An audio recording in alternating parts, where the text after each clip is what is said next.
प्यारे विद्यार्थियों, आप सब का इस ऑनलाइन क्लास में स्वागत है। आशा करता हाँ कि तुसी सारे अपने घर में बैठे हुए इस करोना महामारी के काल में कोई ना कुछ सीख रहे होवोगे। मेरा अज का यह यतन भी थोड़ी मदद करना है ताकि तुसी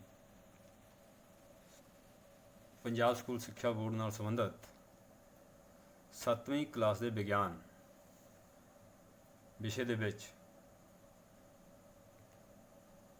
अध्याय 13 गति अते समा मोशन एंड टाइम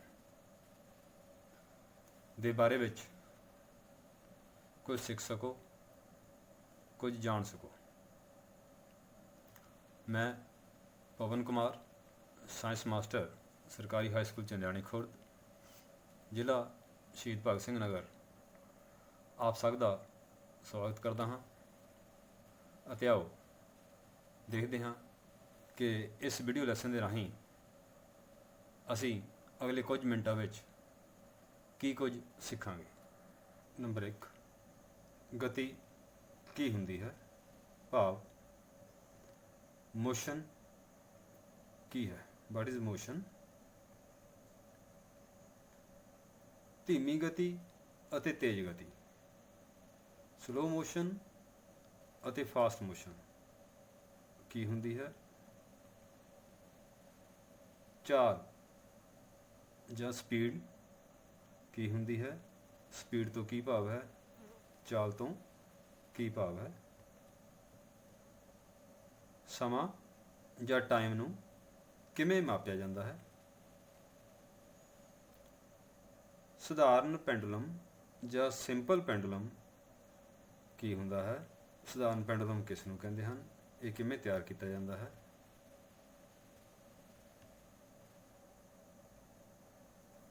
समय अते चाल दे की मात्रक हन। समय अते चाल दे की यूनिट्स हन। What are the units of time and speed? सब तो पहला असी जानते हाँ कि गति या मोशन की हुंदी है। असी किवें कह सकते हाँ कि कोई वस्तु गति दे विच है या मोशन दे विच है। प्यारे विद्यार्थियों, तुसीं अपने रोजाना जीवन दे विच अपने आले दुआले के वातावरण दे विच हर रोज़ बहुत सारिया अजिहियां वस्तुआं देखते हो जिहड़ियां कि स्थिर नहीं हुंदियां। भाव कि समय दे नाल वो अपनी स्थिति नूं बदलदियां रहिंदियां हन। पिछली क्लास दे विच भी तुसीं कुछ अजिहियां गतियां दे बारे विच पढ़िया है, जिवें सड़क के उपर धीमी गति नाल चल रहा एक गड्ढा, फर्श के उपर चल रही कीड़ी, या मक्खी के द्वारा उड़ के एक थां तो दूसरी थां ते जाना, दीवार के उपर टंगी हुई घड़ी दियां सूइयां दी गति, झूले के उपर झूटे लै रही एक लड़की की गति, जां बंदूक दे विचों निकली हुई गोली की गति, जां एक तेज रफ्तार जहाज की गति जो आप कुछ समय लई, कुछ सकेंटां लई देख सकीए। की तुहानूं याद है कि तुसीं इन्हां नूं किहड़े-किहड़े वर्गां विच वंड सकदे हो? कुछ गतियां तुसीं देखदे हो ਕਿ ਸਰਲ ਰੇਖੀ ਗਤੀਆਂ ਜਾਂ ਸਿੱਧੀ ਰੇਖਾ ਵਿੱਚ ਗਤੀਆਂ ਹਨ। ਕੁਝ ਗਤੀਆਂ ਅਜਿਹੀਆਂ ਹਨ ਜੋ ਕਿ ਚੱਕਰਾਕਾਰ ਗਤੀਆਂ ਹਨ। ਕੋਈ ਵਸਤੂ ਕਿਸੇ ਕੇਂਦਰ ਦੇ ਦੁਆਲੇ ਘੁੰਮ ਰਹੀ ਹੈ, ਜਿਵੇਂ ਧਰਤੀ ਸੂਰਜ ਦੁਆਲੇ ਘੁੰਮਦੀ ਹੈ। ਧਰਤੀ ਦੀ ਜੋ ਗਤੀ ਹੈ ਉਹ ਚੱਕਰਾਕਾਰ ਗਤੀ ਹੈ। ਘੜੀ ਦੀਆਂ ਸੂਈਆਂ ਦੀ ਗਤੀ ਚੱਕਰਾਕਾਰ ਗਤੀ ਹੈ।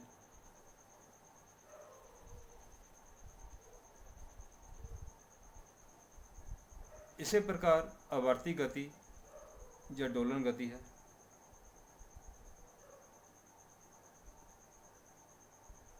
ਝੂਟੇ ਲੈ ਰਹੀ ਇੱਕ ਲੜਕੀ ਜੋ ਹੈ ਉਹ ਡੋਲਨ ਗਤੀ ਕਰ ਰਹੀ ਹੈ, ਜੋ ਕਿ ਆਵਰਤੀ ਗਤੀ ਵੀ ਹੈ।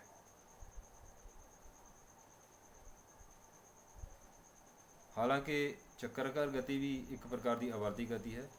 ਇਸ ਬਾਰੇ ਤੁਸੀਂ ਜਾ ਕੇ ਅਗਲੀ ਕਲਾਸ ਵਿੱਚ ਪੜ੍ਹੋਗੇ, ਪਰ ਫਿਲਹਾਲ ਆਪਾਂ ਸਿਰਫ 3 ਪ੍ਰਕਾਰ ਦੀਆਂ ਗਤੀਆਂ ਦੇ ਬਾਰੇ ਤੁਸੀਂ ਦੇਖਣਾ ਹੈ, ਜੋ ਤੁਹਾਡੀ ਕਿਤਾਬ ਦੇ ਵਿੱਚ ਦਿੱਤੀਆਂ ਗਈਆਂ ਹਨ। ਇੱਕ ਐਕਸਰਸਾਈਜ਼ ਦਿੱਤੀ ਗਈ ਹੈ, ਕਿਰਿਆ ਦਿੱਤੀ ਗਈ ਹੈ, ਜਿਸ ਦੇ ਵਿੱਚ ਕੁਝ ਗਤੀਆਂ ਲਿਖੀਆਂ ਗਈਆਂ ਹਨ। ਤੁਸੀਂ ਉਹਨਾਂ ਗਤੀਆਂ ਨੂੰ ਪਛਾਣ ਕੇ ਦੱਸਣਾ ਹੈ ਕਿ ਇਹ ਕਿਹੜੀਆਂ ਪ੍ਰਕਾਰ ਦੀ ਗਤੀ ਹੈ, ਕਿਸ ਪ੍ਰਕਾਰ ਦੀ ਗਤੀ। ਦਿੱਤੀ ਗਈ ਸਾਰਣੀ ਨੂੰ ਧਿਆਨ ਨਾਲ ਵੇਖੋ ਅਤੇ ਸੋਚੋ ਕਿ ਇਹ ਕਿਸ ਪ੍ਰਕਾਰ ਦੀ ਗਤੀ ਹੈ। ਕੀ ਇਹ ਸਰਲ ਰੇਖੀ ਗਤੀ ਹੈ, ਗੋਲਾਕਾਰ ਗਤੀ ਹੈ ਜਾਂ ਆਵਰਤੀ ਗਤੀ ਹੈ। ਧੀਮੀ ਅਤੇ ਤੇਜ਼ ਗਤੀ। ਕੁਝ ਵਾਹਨ ਤੇਜ਼ ਗਤੀ ਕਰਦੇ ਹਨ ਅਤੇ ਕੁਝ ਵਾਹਨ ਧੀਮੀ ਗਤੀ ਕਰਦੇ ਹਨ, ਅਤੇ ਇਹ ਵੀ ਦੇਖਿਆ ਗਿਆ ਹੈ ਕਿ ਇੱਕ ਹੀ ਵਾਹਨ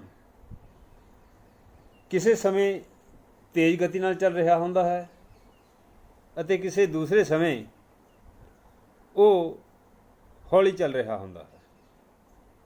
ਜਦੋਂ ਵਸਤੂਆਂ ਇੱਕ ਸਰਲ ਰੇਖਾ ਵਿੱਚ ਗਤੀ ਕਰ ਰਹੀਆਂ ਹੁੰਦੀਆਂ ਹਨ ਤਾਂ ਉਹਨਾਂ ਦੀ ਗਤੀ ਦੀ ਤੁਲਨਾ ਕਰਨਾ ਬੜਾ ਆਸਾਨ ਹੁੰਦਾ ਹੈ। ਅਸੀਂ ਆਸਾਨੀ ਨਾਲ ਦੱਸ ਸਕਦੇ ਹਾਂ ਕਿ ਕਿਹੜੀ ਵਸਤੂ ਧੀਮੀ ਚੱਲ ਰਹੀ ਹੈ ਅਤੇ ਕਿਹੜੀ ਤੇਜ਼। ਸਕੂਟਰ ਸਵਾਰ ਜਾਂ ਮੋਟਰਸਾਈਕਲ ਸਵਾਰ ਆਸਾਨੀ ਨਾਲ ਸਾਈਕਲ ਸਵਾਰ ਨੂੰ ਪਿੱਛੇ ਛੱਡ ਜਾਂਦਾ ਹੈ। ਇਸ ਤਰ੍ਹਾਂ ਅਸੀਂ ਕਹਿ ਸਕਦੇ ਹਾਂ ਕਿ ਸਕੂਟਰ ਦੀ ਗਤੀ ਸਾਈਕਲ ਦੀ ਗਤੀ ਨਾਲੋਂ ਤੇਜ਼ ਹੁੰਦੀ ਹੈ। ਇਸੇ ਪ੍ਰਕਾਰ ਕਾਰ ਦੀ ਗਤੀ ਸਕੂਟਰ ਜਾਂ ਮੋਟਰਸਾਈਕਲ ਦੀ ਗਤੀ ਨਾਲੋਂ ਵੱਧ ਹੁੰਦੀ ਹੈ। ਪਰੰਤੂ ਜਦੋਂ ਵਸਤੂਆਂ ਅਲੱਗ-ਅਲੱਗ ਸਮੇਂ ਅੰਤਰਾਲਾਂ ਵਿੱਚ ਅਤੇ ਅਲੱਗ-ਅਲੱਗ ਦੂਰੀ ਤੈਅ ਕਰਦੀਆਂ ਹਨ ਤਾਂ ਕੀ ਤੁਸੀਂ ਸੋਚਿਆ ਹੈ ਕਿ ਅਸੀਂ ਉਹਨਾਂ ਦੀ ਗਤੀ ਦੀ ਤੁਲਨਾ ਕਿਵੇਂ ਕਰਾਂਗੇ?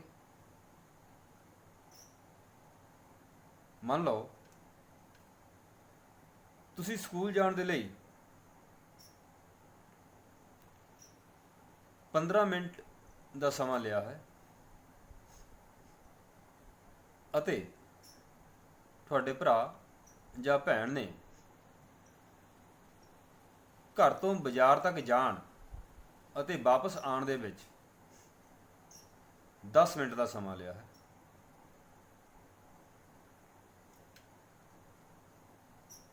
ਤਾਂ ਕੀ ਤੁਸੀਂ ਦੱਸ ਸਕਦੇ ਹੋ ਕਿ ਕਿਸ ਦੀ ਗਤੀ ਵੱਧ ਸੀ?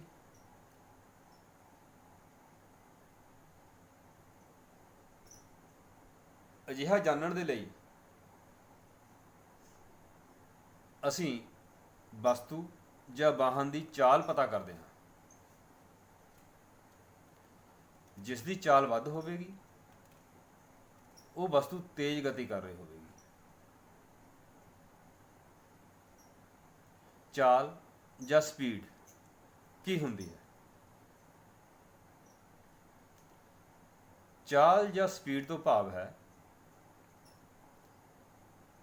ਕਿ ਵਸਤੂ ਨੇ ਇਕਾਈ ਸਮੇਂ ਦੇ ਵਿੱਚ ਕਿੰਨੀ ਦੂਰੀ ਤੈਅ ਕੀਤੀ ਹੈ। ਕਿਸੇ ਵਸਤੂ ਜਾਂ ਵਾਹਨ ਦੁਆਰਾ ਇਕਾਈ ਸਮੇਂ ਵਿੱਚ ਤੈਅ ਕੀਤੀ ਗਈ ਦੂਰੀ ਨੂੰ ਉਸ ਵਸਤੂ ਦੀ ਚਾਲ ਜਾਂ ਸਪੀਡ ਕਹਿੰਦੇ ਹਨ। ਜਦੋਂ ਅਸੀਂ ਇਹ ਕਹਿੰਦੇ ਹਾਂ ਕਿ ਕੋਈ ਵਸਤੂ ਜਾਂ ਕੋਈ ਵਾਹਨ 50 ਕਿਲੋਮੀਟਰ ਪ੍ਰਤੀ ਘੰਟੇ ਦੀ ਗਤੀ ਨਾਲ ਚੱਲ ਰਿਹਾ ਹੈ, ਤਾਂ ਇਸ ਤੋਂ ਭਾਵ ਹੁੰਦਾ ਹੈ ਕਿ ਉਹ ਵਸਤੂ ਜਾਂ ਵਾਹਨ ਨੇ 1 ਘੰਟੇ ਦੇ ਵਿੱਚ 50 ਕਿਲੋਮੀਟਰ ਦੀ ਦੂਰੀ ਤੈਅ ਕੀਤੀ ਹੈ। ਇੱਥੇ ਇਹ ਵੀ ਦੇਖਣ ਵਾਲੀ ਗੱਲ ਹੈ ਕਿ ਜ਼ਰੂਰੀ ਨਹੀਂ ਹੈ ਕਿ ਉਹ ਵਾਹਨ ਜਾਂ ਵਸਤੂ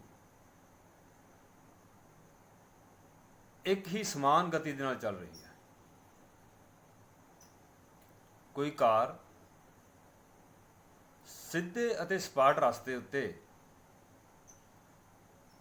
ਅਤੇ ਬਿਨਾਂ ਟ੍ਰੈਫਿਕ ਵਾਲੀ ਸੜਕ ਦੇ ਉੱਪਰ ਤੇਜ਼ ਗਤੀ ਕਰੇਗੀ, ਅਤੇ ਉਹੀ ਕਾਰ ਮੋੜ ਉੱਤੇ ਜਾਂ ਸਪੀਡ ਬ੍ਰੇਕਰ ਦੇ ਕੋਲ ਜਾਂ ਟ੍ਰੈਫਿਕ ਵਾਲੀ ਜਗ੍ਹਾ ਦੇ ਉੱਪਰ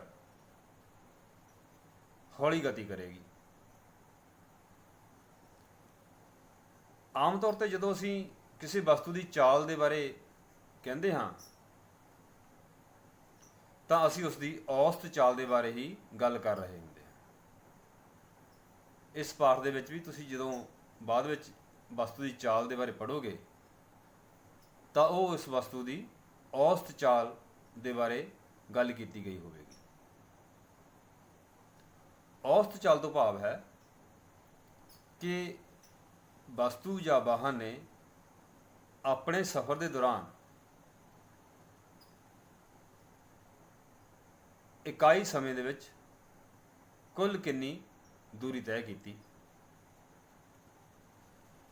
ਚਾਲ ਕੱਢਣ ਦੇ ਲਈ ਅਸੀਂ ਇੱਕ ਫਾਰਮੂਲਾ ਲਿਖਦੇ ਹਾਂ। ਚਾਲ ਬਰਾਬਰ ਹੈ ਤੈਅ ਕੀਤੀ ਗਈ ਕੁੱਲ ਦੂਰੀ ਵਟਾ ਲਿਆ ਗਿਆ ਕੁੱਲ ਸਮਾਂ। ਸਰਲ ਰੇਖਾ ਵਿੱਚ ਗਤੀ ਕਰ ਰਹੀ ਵਸਤੂ ਦੀ ਚਾਲ ਨਿਯਮਿਤ ਰਹਿੰਦੀ ਹੈ ਤਾਂ ਉਸ ਦੀ ਚਾਲ ਨੂੰ ਇੱਕ ਸਮਾਨ ਚਾਲ ਕਿਹਾ ਜਾਂਦਾ ਹੈ। ਅਜਿਹੀ ਸਥਿਤੀ ਵਿੱਚ ਵਸਤੂ ਦੀ ਚਾਲ ਅਤੇ ਉਸ ਦੀ ਔਸਤ ਚਾਲ ਇੱਕ ਹੀ ਹੁੰਦੀ ਹੈ। ਪਰੰਤੂ ਜੇਕਰ ਵਸਤੂ ਆਪਣੀ ਚਾਲ ਬਦਲਦੀ ਰਹਿੰਦੀ ਹੈ ਤਾਂ ਉਸ ਚਾਲ ਨੂੰ ਅਸਮਾਨ ਚਾਲ ਕਿਹਾ ਜਾਂਦਾ ਹੈ। ਅਜਿਹੀ ਸਥਿਤੀ ਵਿੱਚ ਉਸ ਦੀ ਔਸਤ ਚਾਲ ਵਸਤੂ ਦੁਆਰਾ ਤੈਅ ਕੀਤੇ ਗਏ ਕੁੱਲ ਦੂਰੀ ਨੂੰ ਲਏ ਗਏ ਸਮੇਂ ਦੇ ਨਾਲ ਭਾਗ ਕਰਨ ਤੋਂ ਪ੍ਰਾਪਤ ਹੁੰਦੀ ਹੈ। ਜੇਕਰ ਅਸੀਂ ਕਿਸੇ ਵਸਤੂ ਦੁਆਰਾ ਤੈਅ ਕੀਤੀ ਗਈ ਨਿਸ਼ਚਿਤ ਦੂਰੀ ਨੂੰ ਲਏ ਗਏ ਸਮੇਂ ਦੇ ਨਾਲ ਸਮਾਂ ਮਾਪ ਲਈਏ ਤਾਂ ਅਸੀਂ ਉਸ ਦੀ ਚਾਲ ਪਤਾ ਕਰ ਸਕਦੇ ਹਾਂ। ਆਓ ਹੁਣ ਅਸੀਂ ਦੇਖਦੇ ਹਾਂ ਕਿ ਸਮਾਂ ਕਿਵੇਂ ਮਾਪਿਆ ਜਾਂਦਾ ਹੈ। ਸਮੇਂ ਨੂੰ ਮਾਪਣਾ। ਪਿਆਰੇ ਬੱਚਿਓ, ਕੀ ਤੁਸੀਂ ਕਦੇ ਇਹ ਸੋਚਿਆ ਹੈ ਕਿ ਪੁਰਾਣੇ ਸਮੇਂ ਵਿੱਚ ਸਾਡੇ ਬਜ਼ੁਰਗ ਸਮੇਂ ਨੂੰ ਕਿਵੇਂ ਮਾਪਦੇ ਸਨ? ਅਸਲ ਦੇ ਵਿੱਚ ਉਹ ਕੁਝ ਆਵਰਤੀ ਘਟਨਾਵਾਂ ਦੇ ਨਾਲ ਸਮੇਂ ਨੂੰ ਮਾਪਦੇ ਸਨ। ਆਵਰਤੀ ਘਟਨਾਵਾਂ ਉਹ ਘਟਨਾਵਾਂ ਹੁੰਦੀਆਂ ਹਨ ਜੋ ਵਾਰ-ਵਾਰ ਨਿਸ਼ਚਿਤ ਸਮੇਂ ਬਾਅਦ ਵਾਪਰਦੀਆਂ ਰਹਿੰਦੀਆਂ ਹਨ। ਜਿਵੇਂ ਸੂਰਜ ਦਾ ਚੜ੍ਹਨਾ, ਸੂਰਜ ਦਾ ਅਸਤ ਹੋਣਾ। ਸੂਰਜ ਦੇ ਚੜ੍ਹਨ ਤੋਂ ਲੈ ਕੇ ਮੁੜ ਦੁਬਾਰਾ ਸੂਰਜ ਚੜ੍ਹਨ ਦੇ ਸਮੇਂ ਨੂੰ ਇੱਕ ਦਿਨ ਕਿਹਾ ਜਾਂਦਾ ਹੈ, ਜਾਂ ਇਸ ਸਮੇਂ ਅੰਤਰਾਲ ਨੂੰ, ਇਸ ਕਾਲ ਅੰਤਰਾਲ ਨੂੰ ਇੱਕ ਦਿਨ ਕਿਹਾ ਜਾਂਦਾ ਹੈ। ਪੂਰਨਮਾਸ਼ੀ ਅਤੇ ਮੱਸਿਆ ਦਾਣਾ, ਇਹ ਘਟਨਾਵਾਂ ਵੀ ਨਿਸ਼ਚਿਤ ਸਮੇਂ ਅੰਤਰਾਲ ਬਾਅਦ, ਨਿਸ਼ਚਿਤ ਸਮੇਂ ਦੇ ਕਾਲ ਅੰਤਰਾਲ ਬਾਅਦ ਵਾਪਰਦੀਆਂ ਹਨ। ਇੱਕ ਮੱਸਿਆ ਤੋਂ ਦੂਜੀ ਮੱਸਿਆ ਤੱਕ ਦੇ ਆਉਣ ਦੇ ਸਮੇਂ ਨੂੰ ਇੱਕ ਮਹੀਨਾ ਕਿਹਾ ਜਾਂਦਾ ਹੈ। ਇੱਕ ਮਹੀਨੇ ਦਾ ਨਾਮ ਇਸ ਸਮੇਂ ਅੰਤਰਾਲ ਨੂੰ ਦਿੱਤਾ ਗਿਆ ਹੈ। ਇਸੇ ਪ੍ਰਕਾਰ ਰੁੱਤਾਂ ਦਾ ਬਦਲਣਾ ਆਵਰਤੀ ਘਟਨਾਵਾਂ ਹਨ। ਧਰਤੀ ਦਾ ਸੂਰਜ ਦੁਆਲੇ ਚੱਕਰ ਲਗਾਉਣਾ ਵੀ ਇੱਕ ਆਵਰਤੀ ਘਟਨਾ ਹੈ।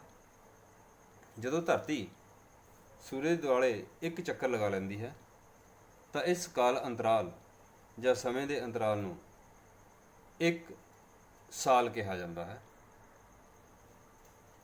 ਇੱਕ ਦਿਨ ਦੇ ਵਿੱਚ ਸਮੇਂ ਦੇ ਹੋਰ ਛੋਟੇ ਅੰਤਰਾਲਾਂ ਨੂੰ ਮਾਪਣ ਦੇ ਲਈ ਸਾਡੇ ਬਜ਼ੁਰਗ ਸੂਰਜ ਦੀ ਸਥਿਤੀ ਅਤੇ ਪਰਛਾਵੇਂ ਦੀ ਸਹਾਇਤਾ ਲੈਂਦੇ ਸਨ। ਧੁੱਪ ਘੜੀਆਂ ਨੂੰ ਦਿਨ ਦੇ ਸਮੇਂ ਵਿੱਚ ਸਮੇਂ ਦੇ ਛੋਟੇ ਅੰਤਰਾਲਾਂ ਨੂੰ ਮਾਪਣ ਦੇ ਲਈ ਵਰਤਿਆ ਜਾਂਦਾ ਹੈ। ਅਜਿਹੀਆਂ ਘੜੀਆਂ ਕਾਫੀ ਹੱਦ ਤੱਕ ਉਸ ਵੇਲੇ ਸਹੀ ਟਾਈਮ ਦੱਸਦੀਆਂ ਸਨ। ਅਜਿਹੀ ਇੱਕ ਘੜੀ ਦਿੱਲੀ ਵਿਖੇ ਜੰਤਰ ਮੰਤਰ ਦੇ ਵਿੱਚ ਬਣਾਈ ਗਈ ਹੈ, ਜਿਸ ਦੇ ਦੁਆਰਾ ਸਮੇਂ ਦੇ ਕਾਫੀ ਛੋਟੇ ਅੰਤਰਾਲਾਂ ਨੂੰ ਮਾਪਿਆ ਜਾਂਦਾ ਸੀ। ਉਸ ਤੋਂ ਬਾਅਦ ਸਮੇਂ ਦੇ ਛੋਟੇ ਅੰਤਰਾਲਾਂ ਨੂੰ ਮਾਪਣ ਦੇ ਲਈ ਰੇਤ ਘੜੀ ਅਤੇ ਪਾਣੀ ਘੜੀਆਂ ਦੀ ਵਰਤੋਂ ਕੀਤੀ ਜਾਂਦੀ ਰਹੀ ਹੈ। ਅੱਜ ਕੱਲ੍ਹ ਸਮੇਂ ਨੂੰ ਮਾਪਣ ਦੇ ਲਈ ਦੀਵਾਰ ਘੜੀਆਂ ਦੀ ਵਰਤੋਂ ਕੀਤੀ ਜਾਂਦੀ ਹੈ। ਅਜਿਹੀਆਂ ਦੀਵਾਰ ਘੜੀਆਂ ਆਰੰਭ ਵਿੱਚ ਪੈਂਡੂਲਮ ਦੀ ਆਵਰਤੀ ਗਤੀ 'ਤੇ ਆਧਾਰਿਤ ਬਣਾਈਆਂ ਜਾਂਦੀਆਂ ਸਨ। ਪੈਂਡੂਲਮ ਇੱਕ ਧਾਗੇ ਨਾਲ ਬੰਨ੍ਹਿਆ ਹੋਇਆ ਭਾਰ ਹੁੰਦਾ ਹੈ ਜਾਂ ਕੋਈ ਗੋਲਾਕਾਰ ਧਾਤ ਦਾ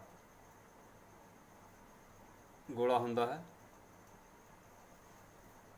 ਜਿਸ ਨੂੰ ਧਾਗੇ ਨਾਲ ਬੰਨ੍ਹ ਕੇ ਲਟਕਾਇਆ ਜਾਂਦਾ ਹੈ। ਆਓ ਵੇਖੀਏ ਕਿ ਇੱਕ ਪੈਂਡੂਲਮ ਕੀ ਹੁੰਦਾ ਹੈ। ਪੈਂਡੂਲਮ ਧਾਤ ਦਾ ਬਣਿਆ ਹੋਇਆ ਇੱਕ ਗੋਲਾ ਜਾਂ ਕੋਈ ਵੀ ਭਾਰ ਹੁੰਦਾ ਹੈ, ਜਿਸ ਨੂੰ ਇੱਕ ਰੱਸੀ ਦੇ ਦੁਆਰਾ ਸਟੈਂਡ ਦੇ ਨਾਲ ਬੰਨ੍ਹਿਆ ਗਿਆ ਹੁੰਦਾ ਹੈ। ਜਦੋਂ ਇਸ ਪੈਂਡੂਲਮ ਨੂੰ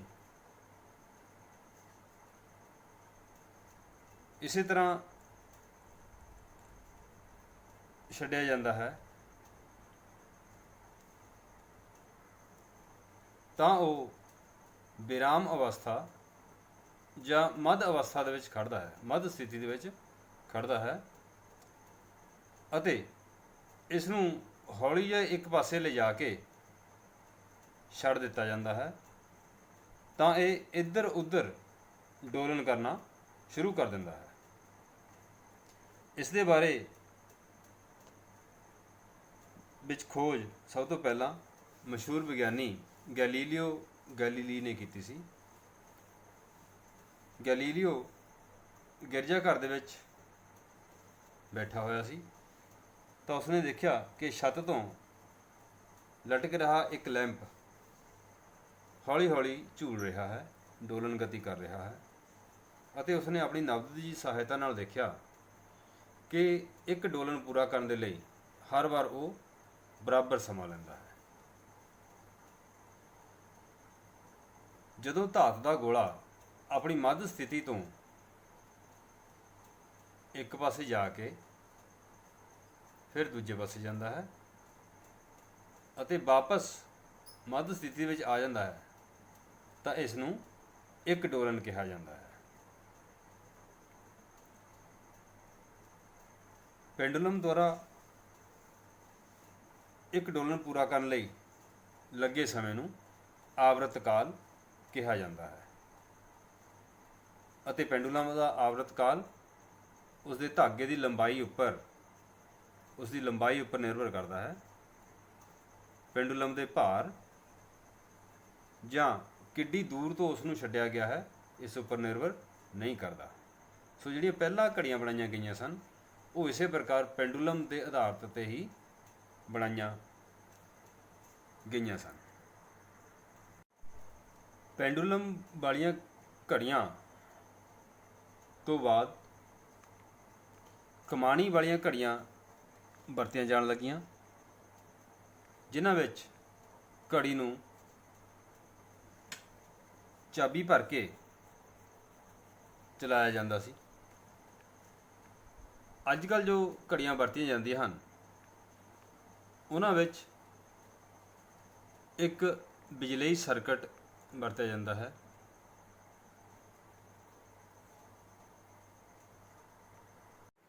ਇਹਨਾਂ ਘੜੀਆਂ ਨੂੰ ਊਰਜਾ ਦੇਣ ਲਈ ਸੈੱਲਾਂ ਦੀ ਵਰਤੋਂ ਕੀਤੀ ਜਾਂਦੀ ਹੈ। ਇਸੇ ਪ੍ਰਕਾਰ ਡਿਜੀਟਲ ਘੜੀਆਂ ਵਰਤੀਆਂ ਜਾਂਦੀਆਂ ਹਨ।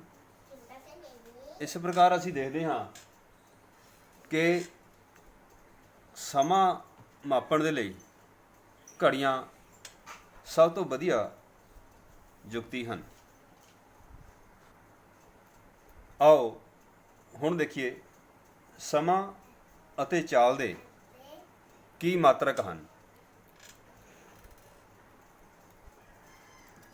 ਸਮੇਂ ਨੂੰ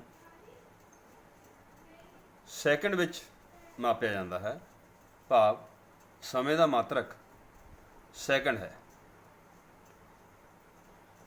ਇਸ ਨੂੰ ਦਰਸਾਉਣ ਦੇ ਲਈ ਜਾਂ ਲਿਖਣ ਦੇ ਲਈ ਪ੍ਰਤੀਕ ਅੰਗਰੇਜ਼ੀ ਭਾਸ਼ਾ ਦਾ ਛੋਟੇ ਅੱਖਰਾਂ ਵਿੱਚ ਐਸ ਜਾਂ ਸਮਾਲ ਕੈਪ ਦੇ ਵਿੱਚ ਐਸ ਲਿਖਿਆ ਜਾਂਦਾ ਹੈ। ਜਿਵੇਂ ਜੇਕਰ ਅਸੀਂ 10 ਸੈਕਿੰਡ ਲਿਖਣੇ ਹਨ ਤਾਂ 10 ਐਸ ਲਿਖਿਆ ਜਾਂਦਾ ਹੈ। ਸਮੇਂ ਦੇ ਹੋਰ ਮਾਤਰਕ ਮਿੰਟ ਅਤੇ ਘੰਟਾ ਹਨ। ਸਮੇਂ ਦੇ ਛੋਟੇ ਮਾਤਰਕ ਜਿਨ੍ਹਾਂ ਨੂੰ ਵਿਗਿਆਨਕ ਖੋਜਾਂ ਦੇ ਲਈ ਵਰਤਿਆ ਜਾਂਦਾ ਹੈ ਉਹ ਮਾਈਕਰੋ ਸੈਕਿੰਡ ਅਤੇ ਨੈਨੋ ਸੈਕਿੰਡ ਹਨ। ਇੱਕ ਮਾਈਕਰੋ ਸੈਕਿੰਡ ਸੈਕਿੰਡ ਦਾ 10 ਲੱਖਵਾਂ ਹਿੱਸਾ ਹੁੰਦਾ ਹੈ ਅਤੇ ਨੈਨੋ ਸੈਕਿੰਡ ਇੱਕ ਸੈਕਿੰਡ ਦਾ 1 ਅਰਬਵਾਂ ਹਿੱਸਾ ਹੁੰਦਾ ਹੈ। ਕੁਝ ਇਤਿਹਾਸਕ ਘਟਨਾਵਾਂ ਨੂੰ ਮਾਪਣ ਦੇ ਲਈ ਸਮੇਂ ਦੇ ਵੱਡੇ ਮਾਤਰਕ ਵਰਤੇ ਜਾਂਦੇ ਹਨ, ਜਿਵੇਂ ਸਦੀ ਜਾਂ ਸ਼ਤਾਬਦੀ। ਇੱਕ ਸਦੀ ਜਾਂ ਸ਼ਤਾਬਦੀ 100 ਸਾਲ ਦਾ ਸਮਾਂ ਅੰਤਰਾਲ ਜਾਂ ਕਾਲ ਅੰਤਰਾਲ ਹੁੰਦਾ ਹੈ ਅਤੇ ਇਸੇ ਪ੍ਰਕਾਰ ਸਹਸਰ ਸਦੀ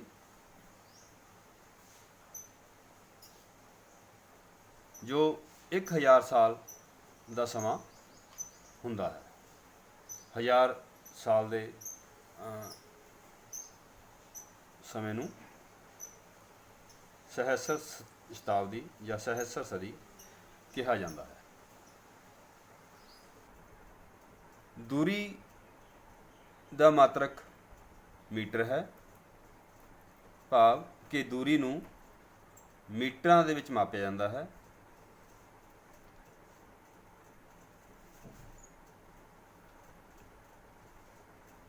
ਇਸ ਦੇ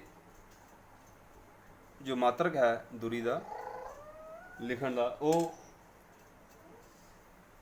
ਸਮਾਲ ਕੈਪ ਵਿੱਚ m ਹੈ, ਛੋਟੇ ਅੱਖਰਾਂ ਵਿੱਚ m ਲਿਖਿਆ ਜਾਂਦਾ ਹੈ। ਇਸ ਦੇ ਹੋਰ ਮਾਤਰਕ ਕਿਲੋਮੀਟਰ, ਜਿਸ ਨੂੰ ਅਸੀਂ ਵੱਡਾ K ਛੋਟੇ m ਨਾਲ ਲਿਖਦੇ ਹਾਂ, ਅਤੇ ਸੈਂਟੀਮੀਟਰ ਛੋਟਾ c ਛੋਟਾ m। ਕਿਲੋਮੀਟਰ ਦੂਰੀ ਮਾਪਣ ਲਈ ਵੱਡਾ ਮਾਤਰਕ ਹੈ ਅਤੇ ਸੈਂਟੀਮੀਟਰ ਦੂਰੀ ਮਾਪਣ ਦਾ ਛੋਟਾ ਮਾਤਰਕ ਹੈ। ਆਓ ਹੁਣ ਦੇਖਦੇ ਹਾਂ ਕਿ ਚਾਲ ਦਾ ਕੀ ਮਾਤਰਕ ਹੈ। ਸਾਨੂੰ ਪਤਾ ਹੈ ਕਿ ਚਾਲ ਬਰਾਬਰ ਹੁੰਦੀ ਹੈ ਦੂਰੀ ਭਾਗ ਸਮਾਂ।